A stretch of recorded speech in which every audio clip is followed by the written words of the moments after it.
everyone, this is Gary from Fantastic Fundas and we are doing current affairs for 9th and 10th May 2015. These dates being Saturday and Sunday, there were not many news in the newspaper, so we are covering them together in one go. I came across few words in newspaper. This is all about environment section and I will be discussing these terms. There was a term called ecological engineering. What does it mean? Ecological engineering, it's an emerging study of integrating ecology and engineering concerned with the design, monitoring and construction of ecosystems. तो ecological engineering में क्या होता है? Ecology की study है, engineering की study है, दोनों को मिलाया जाता है, एक नई चीज़ निकाली जाती है. किस पर्पस के लिए? Design, monitoring, construction of what ecosystem के लिए होता है ये सब. अब क्वेश्चन उठता है देन व्हाट इज इकोसिस्टम. तो आई जस्ट इकोसिस्टम क्या होता है? Ecosystem is an ecosystem is a community of living organisms, plants, animals and microbes in conjunction with the non-living components of their environment. So idea is that it includes both, right? This includes the living organisms and the non-living organisms as well. So and when they interact as a system, yani they both interact with each other, that is what is being looked into. Now these biotic and abiotic components are linked through nutrient cycles and energy. तो जौन से ये दोनों components हैं ये आपस में जुड़ते कैसे हैं? न्यूट्रिएंट साइकिल की हेल्प से और एनर्जी फ्लोज की हेल्प की से. Energy primarily coming from the sun and enters through the photosynthesis. तो जो एनर्जी का जो प्रोसेस है वो सन से ही आती है, सन से प्लांट में आती है फोटोसिंथेसिस से, फोटोसिंथेसिस से सारे लिविंग के अंदर जो भी एनर्जी कंज्यूमर है, प्रोड्यूसर है, सब की तरफ जाती है. Now so that is what is an ecosystem. और तो इकोसिस्टम को अगर साथ को मैनेज करने के लिए बेटर जो स्टडी की जाती है इकोलॉजी और इंजीनियरिंग डाल के, उसे कहते हैं इकोलॉजिकल इंजीनियरिंग. अब हम what is the goal of ecological engineering? तो वो that is restoration of ecosystem that have been substantially disturbed by human activities such as environmental pollution और land disturbance.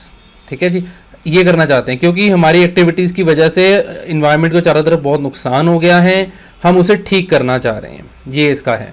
फिर नेक्स्ट आता है, so this is one purpose. Other is development of new sustainable ecosystems that have both human and ecological values.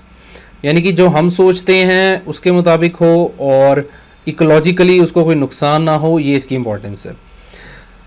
हम ecological engineering से और क्या कर सकते हैं? हम नॉन रिन्यूएबल एनर्जी को कंजर्व कर सकते हैं. अब देखो, अगर आपको पता हो कि ऐसे एनर्जी कम इस्तेमाल होगी और तो आप उससे इकोलॉजी को, आपको पता है इकोलॉजी को कैसे किससे कम नुकसान होगा, तो फिर आप उसे बेटर यूज़ कर सकोगे रिसोर्स को. And it supports biological conservation. फिर कुछ मुझे टर्म्स मिली, endemism, precinctive and cosmopolitan distribution. आपने ये वर्ड अक्सर पढ़ा होगा एंडेमिज्म. इसका मतलब क्या होता है जी? Endemism is the ecological state of species being unique to a defined geographical location. ठीक है जी, एक पर्टिकुलर कोई स्पीशीज है जानवर की, जैसे कैट स्पीशीज है, ह्यूमन बींग्स हैं, तो बीइंग यूनिक सिर्फ एक ही जगह वो पाए जाते हैं, टू कहाँ पे? एक पर्टिकुलर ज्योग्राफिकल एरिया में, जैसे किसी आइलैंड पे, किसी नेशन में, किसी कंट्री में या किसी डिफाइंड जोन में कोई जानवर पाया जाता हो. ठीक है जी. अब और हैबिट ऑर्गेनिज्म, जैसे गिर लायन, अगर वो, अब I will give you an example, this Gir lion, this is endemic to Gujarat. तो इसको हम एंडेमिक कहते हैं. ठीक है जी. अब अगर कोई ऑर्गेनिज्म है that are indigenous to a place but are not endemic to it, कि जैसे मान लीजिए कोई जानवर, उसकी शुरुआत कहीं से हुई थी है, तो लेकिन अब वो फैल गया सारी दुनिया में, सिर्फ वहीं और सब जगह पाया जाने लग गया है, तो हम उसे क्या कहते हैं? दैट इज नॉट एंडेमिक, क्योंकि वो सब जगह है. जैसे अब लेंटेना, ठीक है जी, ये एक पौधा है जिससे सब परेशान रहते हैं.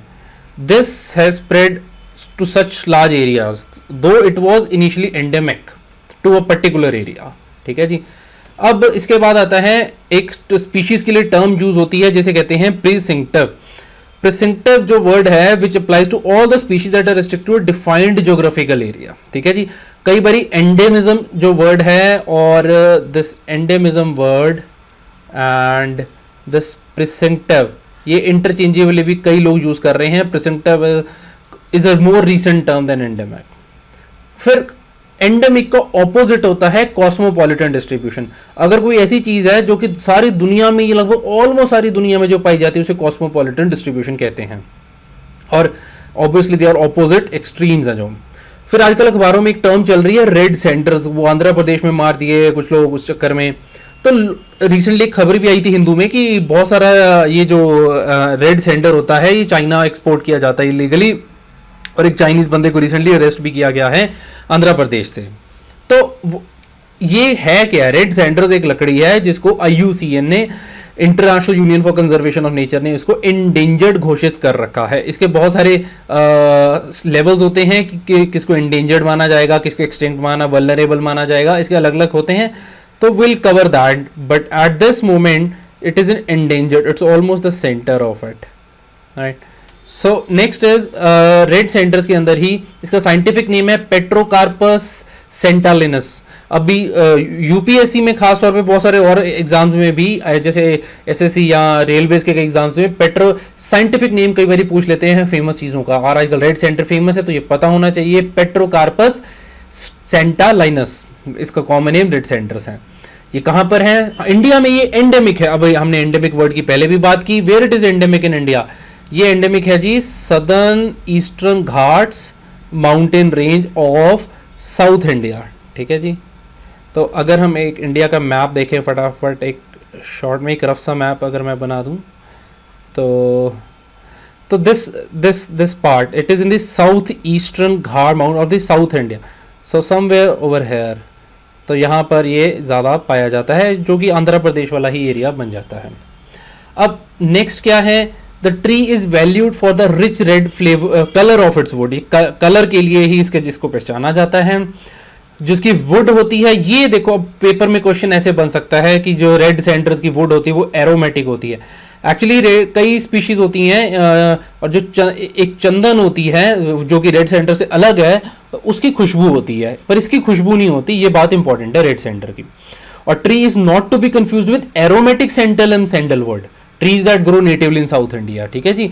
The wood has historically been valued in China, particularly during the Qing dynasty periods, and is referred to in Chinese as zitan. zitan कहते हैं इसे चाइना में। ये चाइना के अंदर कब से यूज हो रहा है? रेड सेंटर्स पे do expect a preliminary exam के अंदर क्वेश्चन UPSC में और बाकी सारे मल्टीपल चॉइस क्वेश्चन जहां पर भी आते हों।